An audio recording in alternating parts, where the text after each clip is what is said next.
кезде ол жерде тым дұрыс сөйлескен жоқпыз бір-бірімізбен. Білмеймін, өзінен өзі жабылып қалды.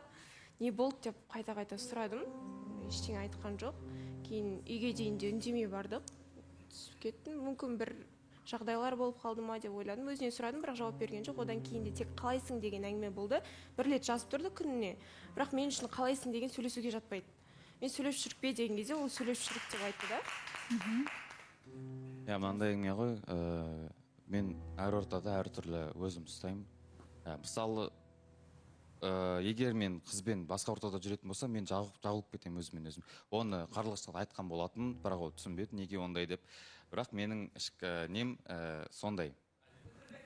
Сол жерде тикток түсіріп, мына жерде күліп, өлеңімді оқып күліп жүрсің ғой, әңгіме айтып ше, ол жабылғанға жатпайды ғой мына жерде. Мен айттым, мен әр ортада әртүрлі деп. Сондай әңгіме. Мынандай ғой баласыған. Не болды сізге? Бір күрсініп отырсыз. Былай, мен екі ойлы болып жүрдім. Осы біз орта көп болды шықпай кеткенімізге. Екі ойлы болып жүрдім, арасында жазып жүрдім, қалайсың, анау жағдайын сұрап жүрдім. Одан кейін 2 күн жазбай кеткен болатын. Бұл кісі жазбады.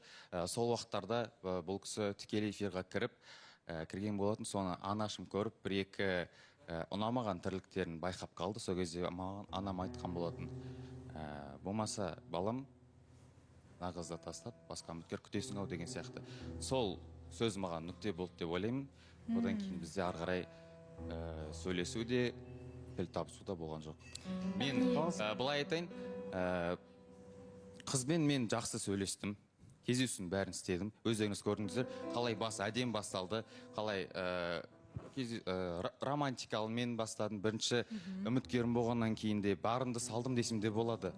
Бірақ сезім туған жоқ. Арамызда тек қана достық дейтін дүние ғана болып тұр. Қарлығаш, сіз не дейсіз? Мен сол жерде содан шыққаннан кейін де бірнеше эмоциям көтеріліп кетті да, сол жерде айтқан болатын. Мүмкін көңілім болмаса сол жерде тоқтайтын болса, осы жерден тоқтатайық деп. Мен көңілімнің босқа қалып кеткенін қаламаймын дедім, бірнеше күн ойланып та жүрдім. Сосын айттым оған, егер көңілімді қалдырып аламын демесең, көңілімді мүлде ашпа маған деді. Ол көңіл дейтін мынандай әңгіме ғой. Көңіл дейтін ол сразу пайда болатын дүние емес. Мен таныспадым емес, сразу еш жаққа бармай-ақ тоқтатқан емеспін. Барып танысып көрдік, сөйлесіп көрдік, сараладым, сынадым, бірақ соның аяғында сезім пайда болған жоқ. Айтайыншы, негізі мұнда Диас пен Жанболаттың ситуациясы бірдей келеді да. Бұлар бірінші сұрап ала таныстықтарды, бәрін істейді, түбінде келген кезде мен көрсете алмадым, мен сен бұлар балалық па әлде шалалық па, қалай түсінсе болады мысалға. Әбәдем үміткерлер келіп отыр, жігіттер, сендер үмітін ақтамай отырсыңдар. Әдемі көрініс жасайсыңдар, әдемі дүние жасайсыңдар да, бірақ келесіңдер мына жерде, мен мамам айтты, папам айтты деп, ондай болса істемей қойыңдар ештеңке. Керек жоқ ондай дүниенің бар. Әдемі дүниенің басында көрсетіп алсыңдар, одан кейін соңында мен білмедім деген сияқты шалалықтар. Бек Ашулы, бізде дәл қазір жарнамадан кейін таныстық қалай болады, бірге білетін боламыз.